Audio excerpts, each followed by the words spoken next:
Welcome to the Creative Cast. I'm your host, Tammy Munson, podcast producer, coach, and CEO of Wildfire Creative. Are you struggling to grow and monetize your podcast? Want to learn more about starting your own podcast? Are you looking for the secrets behind the business side of podcasting? Well, friends, you are in the right place. Here on the Creative Cast, I'm going to be sharing all the tips and tricks on all things podcasting for the faith-based podcaster. Each episode is going to contain powerful information to help you get started with your own podcast, learn the secrets of building a business, and of course, growing and monetizing your podcast. All right, y'all, without further ado, let's get started. Hey y'all, and welcome to another episode of the Creative Cast. I am your host, Tammy Munson. I am so glad that you were with me again this week, and it is December now. What? Seriously? Yo, where did November go? I mean, where did the year go? It feels like Christmas is tomorrow, and New Year's is next week. And speaking of Christmas, did y'all see the new gift guide that we put out this year? Thinking about upgrading your podcasting kit? Maybe needing a gift for another podcaster? Go over to our profile on Instagram, Wildfire Creative Co., and click the link in the bio and you can download the entire gift guide for free. So, our schedules have been jam-packed with end-of-the-year strategy calls with clients, getting podcasts ready for the holiday season for clients, as well as working on a new thing coming in January. And I hopefully will be able to tell you all about it in just a couple of weeks. And for fun, I thought I would throw in one more thing just for funsies.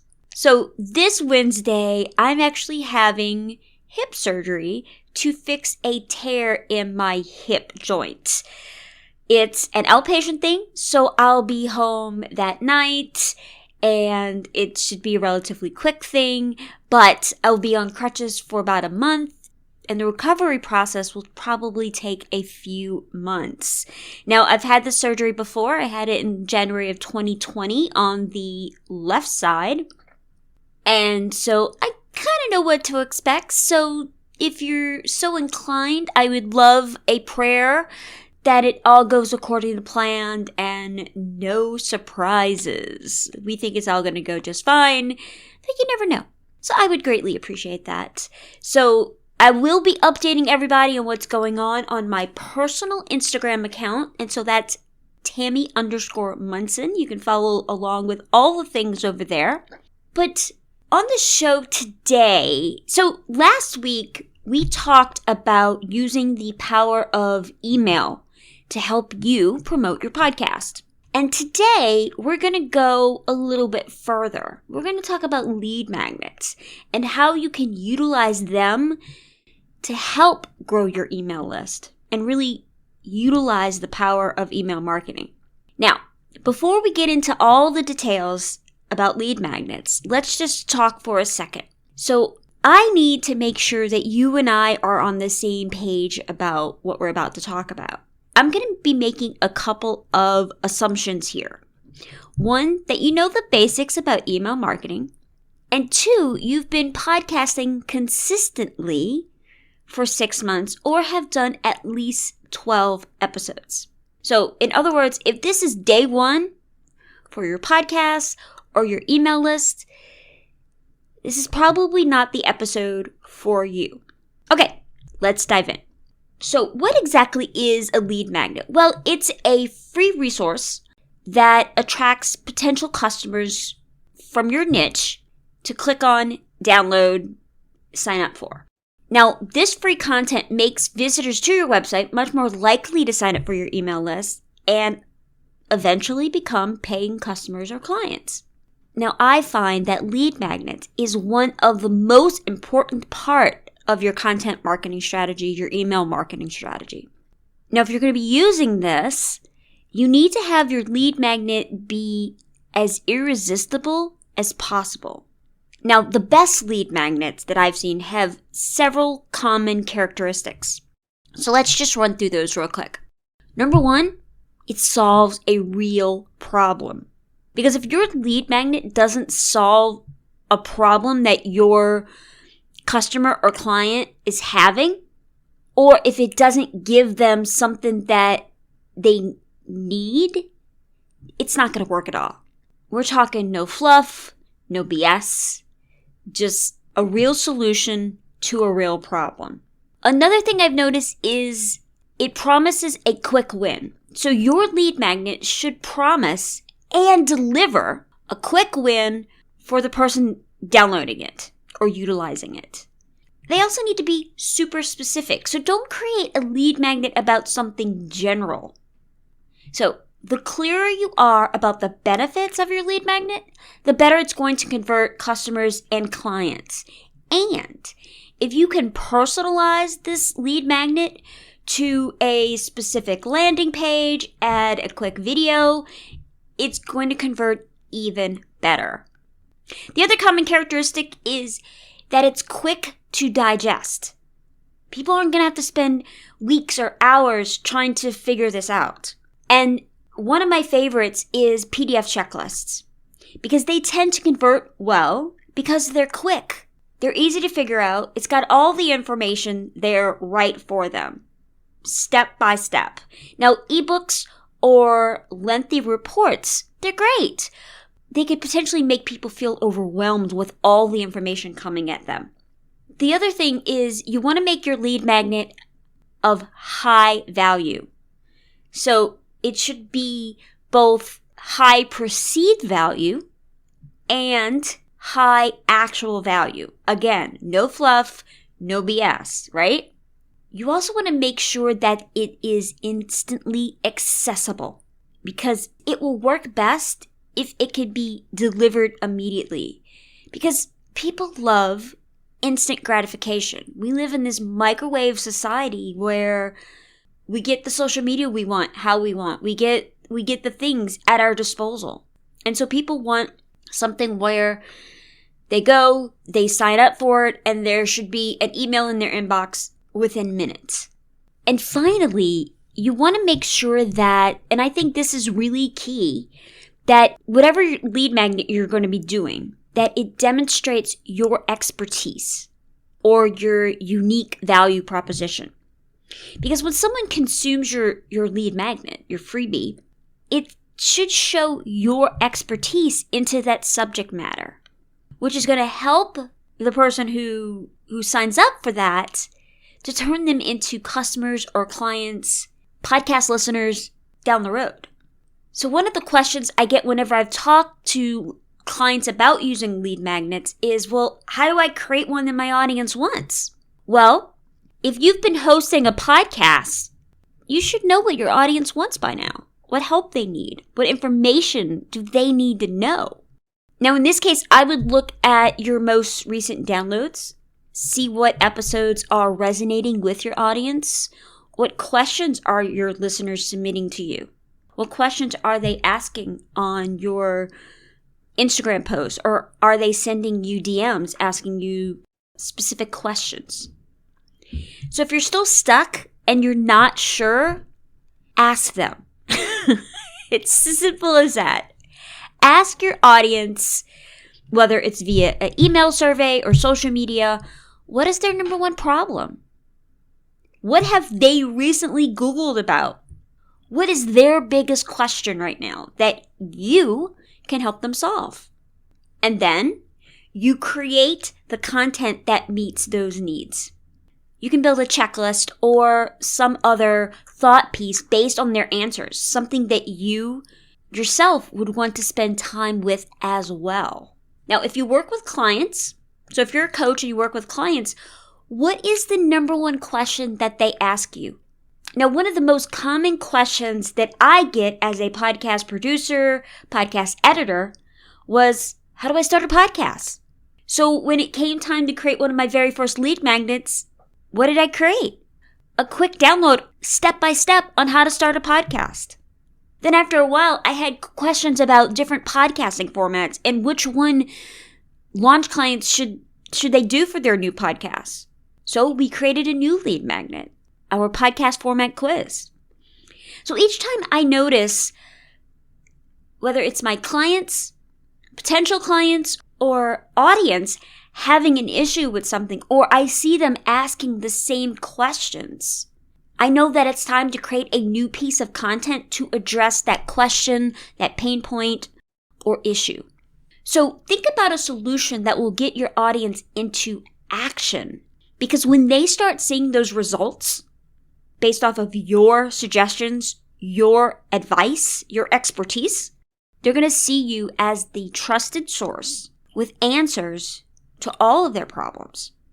Now, another common question, what type of format should your lead magnet be? Now, my philosophy is always the KISS method. Keep it simple. Do what you are good at, or even better, use what you already have. Let's say you have a podcast episode that talks about which microphone you should choose and which ones you recommend. Turn it into a guide that you can easily create for your audience. We did this with our gift guide. Podcasts, mics, so microphones is one of the most common questions that I get ever. So we put my recommendations for several different microphones, several different budgets into the gift guide. And you could do the same thing. Take something that is a common question that maybe you've done as an episode on your podcast, turn it into a guide, a checklist, something quick and easy that you can create for your audience. The one thing that I want you to remember is don't make it complicated. It doesn't need to be. Keep it simple, keep it to the point, and remember why you're creating this in the first place. Your audience, your customers, your clients. So you can create a guide, maybe a bonus private audio piece of content, a checklist, or one-page download. The opportunities are endless, y'all. Now, if you're thinking about creating an online program, a course, or a membership to build off of that lead magnet, make sure that it is related to what you're eventually going to offer the people on your list. It's so important to remember that your content needs to stay in alignment with what you talk about. Okay, some real talk here, y'all. Email lists are great marketing tools, but only tools that send consistent marketing emails. A lead magnet sets the tone for the podcaster-fan relationship. Those that give their contact information have given you their trust. And nothing is more disappointing than a sales trap disguised as a free lunch. When you're trying to create this lead magnet, I want you to remember a couple of things. If you're not sure where to go with your lead magnet, like what question you should answer, maybe look at your most recent analytics of your podcast or blog and see what your most popular topics are. Create something based on that. Because not only should you create what they need, what solves their problem, but it's also, you need to make sure that it's something that you can reasonably create. You don't want to create an entire bonus episode if you're swamped with just getting your weekly podcast out on time. Because while that's very valuable, it's likely not worth the effort, time, and resources required. However, maybe a mini episode might be a better option. Now, after you create a primary lead magnet, if that's all you have is the one lead magnet, y'all are not done.